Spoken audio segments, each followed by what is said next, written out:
শারু কি বিপাকেই না পড়ল। শাশুড়ি মায়ের কটু কথা না শোনার জন্য রাগের মাথায় আবেগের বশবর্তী হয়ে সেদিন সন্ধ্যায় শেরহামকে সেডিউস করতে চেয়েছিল, যার পরিণাম বৃষ্টিতে দাঁড়িয়ে থাকতে হয়েছিল অনেকক্ষণ। ভাবতেই শারুর সর্বাঙ্গ কেঁপে উঠল। নিঃশ্বাস ফেলতেও কষ্ট হচ্ছে শারুর, মনে হচ্ছে নিঃশ্বাস আটকে এখনই মৃত হয়ে যাবে। শেরহাম শারুকে এবারও গভীরভাবে ধরিয়ে রাখল। চলো বাচ্চা হওয়ার প্রসেস শুরু করি। শারু হতচকিত হলো। শেরহামের কাছ থেকে নিজেকে ছাড়ানোর চেষ্টা করতেই শেরহাম বলে উঠল, ছোটাছুটি কেন করছো? নিজেকে আমার থেকে চালানোর বৃথা চেষ্টা করে কোনো লাভ নেই। আমি এতদিন তোমার থেকে দূরে থাকার ইচ্ছে পোষণ করেছি, তাই দূরে ছিলাম। আজ কাছে আসতে ইচ্ছে পোষণ করছে, তাই কাছে আসবই। আজকে তোমাকে কোনো ছাড় দিচ্ছি না। শারু থেমে গেল। শির দ্বারা বেয়ে শীতল স্রোত বয়ে গেল। শারুর অনুভূতি হলো তার হৃৎপিণ্ড তড়িৎ গতিতে ছুটছে। শেরহামের তপ্ত স্পর্শ পেয়ে নিভে গেল শারু। শেরহামের বুকে নিজেকে গুটিয়ে নিল। শেরহাম মৃদু হাসল, গুনগুনিয়ে গেয়ে উঠল, একটা গান মেঘের মতো আকাশের ইতস্তত ভাসে, হাজার কাঁটাতার পেরিয়ে অনেক ঘুরে তোমার কাছে আসে। একটা গান গুনগুনিয়ে ঘুম পাড়িয়ে যায়, তেমনি আবার ভালোবেসে ফেলেছি তোমায়। শারু শেরহামের মুখশ্রী পানে চাইল। শেরহাম ঘোর লাগা নেশালো দৃষ্টিতে তাকিয়ে আছে। শারু মৃদু হাসল। শেরহামের পায়ের ভর দিয়ে দাঁড়িয়ে শেরহামের গলা পেঁচিয়ে ধরল। শেরহাম আলতো হাতে শারুর কোমর জড়িয়ে ধরল। শারু শেরহামের গালে গভীর চুম্বন করল। শেরহাম বিরস কণ্ঠে ভ্রু কুঁচকে বলে উঠল, চুমু খেলে ভালো কথা, গালে কেন, ঠোঁটে কেন নয়? শেরহামের বিরস কণ্ঠে এহেন কথা শুনে শারু ফিক করে হেসে দিল। অতঃপর শেরহামের ঠোঁটে চুমু খেল। শেরহাম শারুকে নিজের সাথে আরো গভীরভাবে জড়িয়ে নিল। 3 বছরের বৈবাহিক জীবনে এই প্রথম শারু শেরহাম একে অপরের এত কাছে এসেছে। ভালোবাসায় একে অপরকে রাঙিয়ে তুলেছে। হসপিটালে আচমকা গালে প্রচুর ব্যথা অনুভব করলো আদিত। সেই সাথে পুরো কক্ষ জুড়ে থাপ্পড়ের শব্দ প্রতিফলিত হলো। আদিত গালে হাত দিয়ে সামনে থাকার অঙ্গনার দিকে চেয়ে আছে। রাগে মুখশ্রী ফোলা ফোলা ভাব। আদিত পাশে থাকা কল্যাণীর দিকে তাকালো। কল্যাণী হতভম্ব হয়ে একবার ছেলের মুখশ্রী পানে তাকাচ্ছে, মেয়েটির দিকে তাকাচ্ছে। বিস্ফোরিত কণ্ঠে বলে উঠলেন, ওকে থাপ্পড় কেন মারলে? কল্যাণীর বাক্য বচনে রাগান্বিত স্বরে মেয়েটি বলে উঠল, শুধু থাপ্পড়? ওনাকে গলা টিপে মেরে দেওয়া উচিত। আমার সাথে বেইমানি করেছে, এই শাস্তি তো ওনাকে পেতেই হবে। কল্যাণী কিছুই বুঝলেন না, ফের বলে উঠলেন, বেইমানি মানে কি করেছে? জিজ্ঞাসা করুন এই বেইমানকে। 2 বছরের প্রেমকে অস্বীকার করে 4 বছর আগে এই লোক আমার সাথে বেইমানি করে কানাডা চলে গিয়েছিল। সেদিন এই লোকের বিরহে আমার খাওয়া দাওয়া বন্ধ হয়ে গেছিল।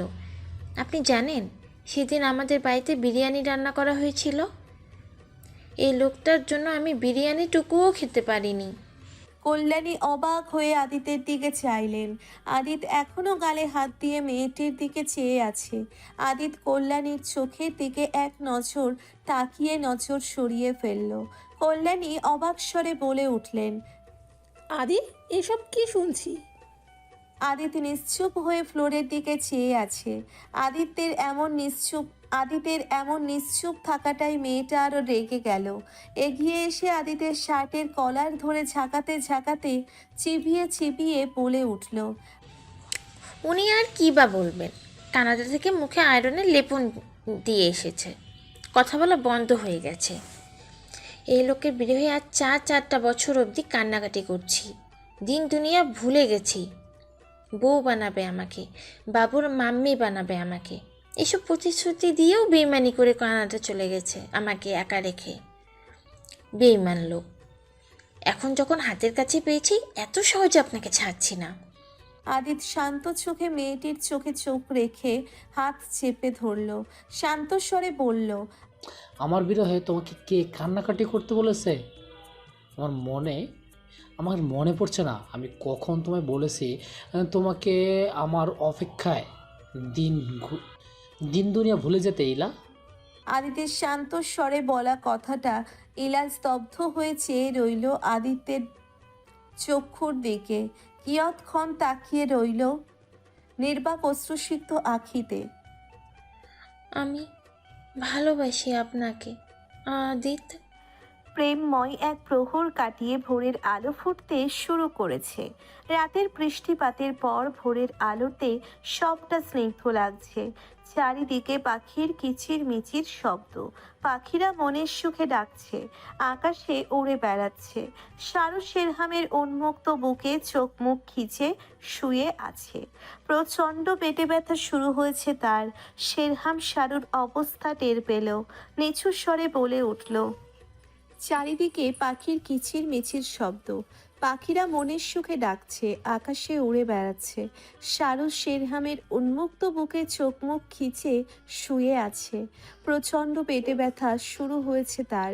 শেরহাম শারুর অবস্থা টের পেল, নিচু স্বরে বলে উঠল। পেটে ব্যথা করছে? শারু মুখে কিছু বলল না, মাথা নাড়িয়ে হ্যাঁ বোঝালো। শেরহাম শারুর কপালে ঠোঁট ছোঁয়ালো। উঠে ফ্রেশ হয়ে নাও, ভালো লাগবে। আর একটু পর উঠি। শেরহাম উঠে ফ্রেশ হওয়ার জন্যে শারু মুখে কিছু বলল না, মাথা নাড়িয়ে হ্যাঁ বোঝালো। শেরহাম শারুর কপালে ঠোঁট ছোঁয়ালো। শেরহাম উঠে ফ্রেশ হওয়ার জন্যে ওয়াশরুমে চলে গেল। এদিকে শারু চোখ মুখ খিচে ওভাবেই শুয়ে রইল। পেটে ব্যথার সাথে সাথে শারুর প্রচণ্ড মাথা ব্যথাও করছে। জানালা ভেদ করে আসা আলো শারুর চোখে মুখে পড়তেই ভীষণ মাথা ব্যথা অনুভব হচ্ছে শারুর। দ্রুত চাদর দিয়ে চোখ মুখ ঢেকে ফেলল শারু। শেরহাম ওয়াশরুম থেকে ফ্রেশ হয়ে এসে দেখে শারু সম্পূর্ণ নিজেকে ঢেকে শুয়ে আছে। শেরহাম শারুর উদ্দেশ্যে বলে উঠল। শারু উঠো, ফ্রেশ হয়ে আসতে ভালো লাগবে। শারু উঠো।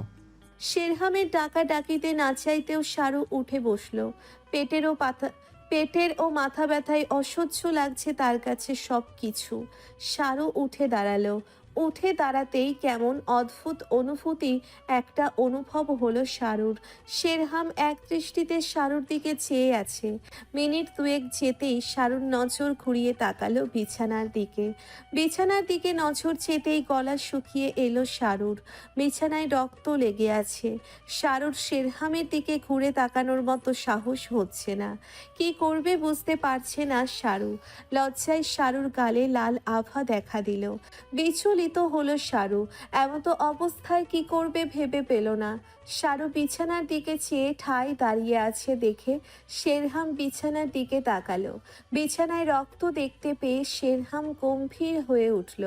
গম্ভীর কণ্ঠস্বরে বলে উঠল। এটা কমন একটা ব্যাপার, প্রথমবার ব্লিডিং হয়, এত বিচলিত হওয়ার কি আছে? বেডশিট খুলে ধুয়ে ফেললেই হবে। শারু বেডশিটটা খুলে ভ্রু কুঁচকে শেরহামের দিকে তাকালো। গমগমের স্বরে বলে উঠল। লজ্জা লাগছে না আপনার একবারও? না, একটুও না। লজ্জা কেন লাগবে? তুমি সিরিয়াস করে লজ্জা পাওনি, তাহলে আমি আদর করার পর লজ্জা কেন পাবো? কান গরম হয়ে উঠল শারুর। দাঁতে দাঁত চেপে বলে উঠল। ভুল হয়েছে আমার আপনাকে সিরিয়াস করে। বলেই শারু হনহন করতে করতে ওয়াশরুমে ঢুকে গেল। শারু যেতেই শেরহাম মুখের গম্ভীরতা কাটিয়ে মিটমিট করে হাসল। মা, আমি বাড়ি যাব। স্নিগ্ধার কণ্ঠস্বরে কল্যাণের চিত্ত শীতল হয়ে গেল। কতটা দিন পর মেয়েটার কণ্ঠস্বর শুনেছে। আগের চেয়ে স্নিগ্ধা অনেকটাই ভালো আছে। কল্যাণী স্নিগ্ধার উদ্দেশ্যে ধীর কণ্ঠে বললেন। ঠিক আছে মা, আমরা আজকেই বাড়িতে যাব। কল্যাণী কথাগুলো বলে আর দাঁড়ালেন না। কেবিন থেকে বেরিয়ে ডাক্তার সাফানের কক্ষ উদ্দেশ্যে হাঁটা ধরলেন। আসবো ডাক্তার সাফন? ডাক্তার সাফান সবে মাত্র এসে বসেছিলেন কেবিনে। কল্যাণীকে দেখে মৃদু কণ্ঠে বলে উঠলেন। জি আসুন। আমার মেয়ে আগের চেয়ে ভালো আছে অনেকটাই। ও এখন বাড়ি যেতে চাচ্ছে, আমাকে ওকে বাড়ি নিয়ে যেতে চাই। ডাক্তার সাফান ভাবুক হলেন। মেয়েটা চলে যাবে কিছুক্ষণ আকাশ পাতাল ভেবে বলে উঠলেন। ওনার কন্ডিশন দেখলাম ভালো আছেন। এবার যদি পরিস্থিতির সাথে নিজেকে মানিয়ে নিতে পারেন তাহলে ওনাকে নিয়ে যেতে পারেন। ধন্যবাদ ডাক্তার সাফন।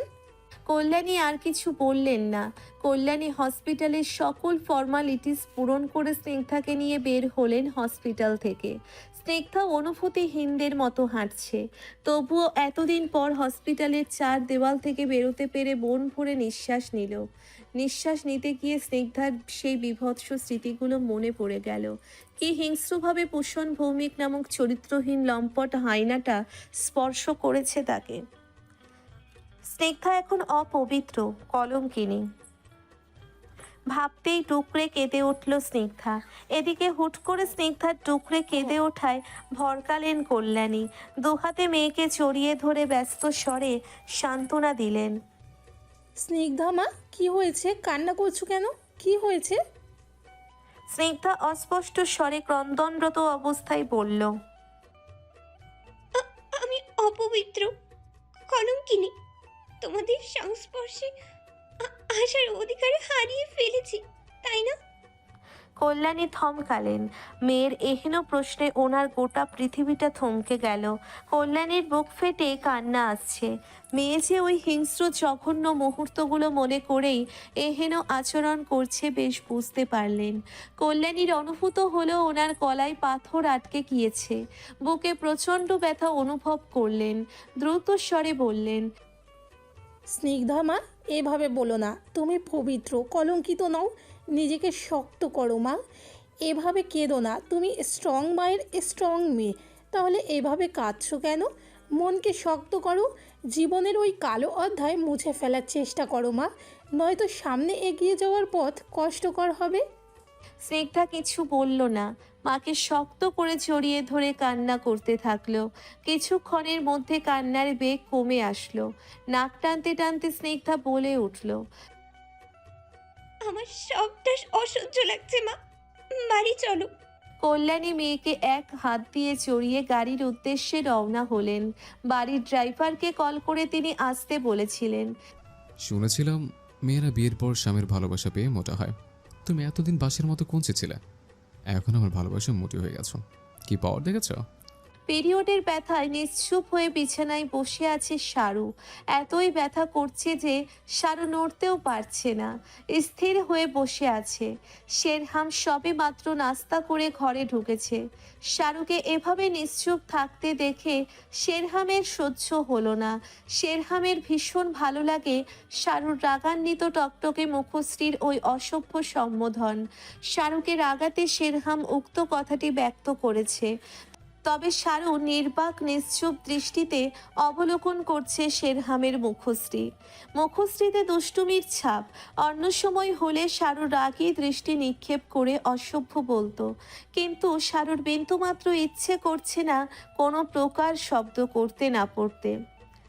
পিরিয়ডকালীন সময়ে কোনোদিনও শারুর পেটে এত বেশি ব্যথা অনুভব হয়নি। এই প্রথম এত ব্যথা অনুভব হচ্ছে শারুর। এদিকে শারুকে নিশ্চুপ দেখে শেরহাম ভ্রুকুচকে শারুর দিকে চেয়ে আছে। শারুর মুখশ্রীর ভাবখানা নিরপেক্ষ, পেটে হাত চেপে পাথরের মতো বসে আছে। শেরহাম দুকদম এগিয়ে গিয়ে শারুর সামনে দাঁড়ালো। হাঁটু ভেঙে শারুর পায়ের কাছে বসলো।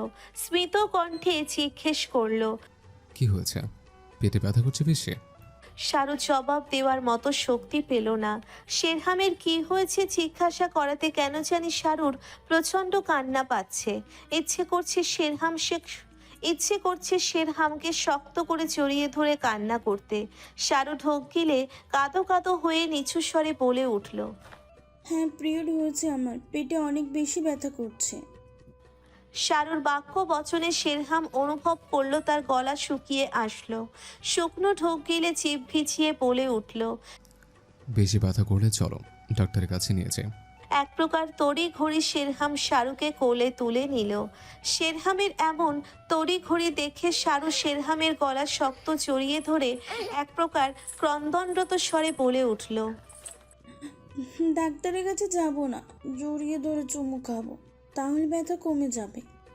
শেরহামের তড়িঘড়ি ভাব থমকে গেল। শেরহাম আঁচ করতে পারছে শারুর অনেক বেশি পেটে ব্যথা করছে। থতমত এই প্রথম শারু আর শেরহামের মাঝে স্বামী স্ত্রীর সম্পর্ক হয়েছে। প্রথমত এই প্রথম শারু আর শেরহামের মাঝে স্বামী স্ত্রীর সম্পর্ক হয়েছে, আর এখন শারুর পিরিয়ড হয়েছে। এর জন্যেই বেশি ব্যথা করছে শারুর পেটে। শারু শেরহামকে শক্ত করে গলা জড়িয়ে ধরে ফোপাচ্ছে। শেরহাম অনুভব করলো শারুর শরীর গরম। শেরহাম শারুকে বিছানায় বসিয়ে নিজের থেকে ছাড়িয়ে কপালে হাত দিল। কপালে হাত স্পর্শ করাতে বুঝলো শারুর জ্বর এসেছে। শেরহাম শারুকে শক্ত করে জড়িয়ে ধরল। বার কয়েক শারুর কপালে অধর স্পর্শ করালো গভীরভাবে। শারু ফুপিয়ে কান্না করছে। শেরহাম অনুভব করলো শারুর শরীর গরম হচ্ছে তো হচ্ছেই, জ্বরের মাত্রা বাড়ছে। শেরহাম শারুকে শুইয়ে দিয়ে গায়ে জড়ানোর জন্যে আলমারি থেকে কম্বল বের করে শারুর গায়ে জড়ালো। কপালে জলপট্টি দেওয়ার জন্যে ছুটে নিচে চলে গেল। একটা বাটিতে করে জল নিয়ে রুমে আসলো। রুমাল বাটিতে ভিজিয়ে শারুর কপালে রাখলো। শারুর মুখশ্রী পানে তাকিয়ে শেরহাম বিড়বিড়িয়ে বলে উঠল, এক রাতের ভালোবাসায় জ্বর উঠে গেছে, দিনটা এখন আরও বাকি আছে।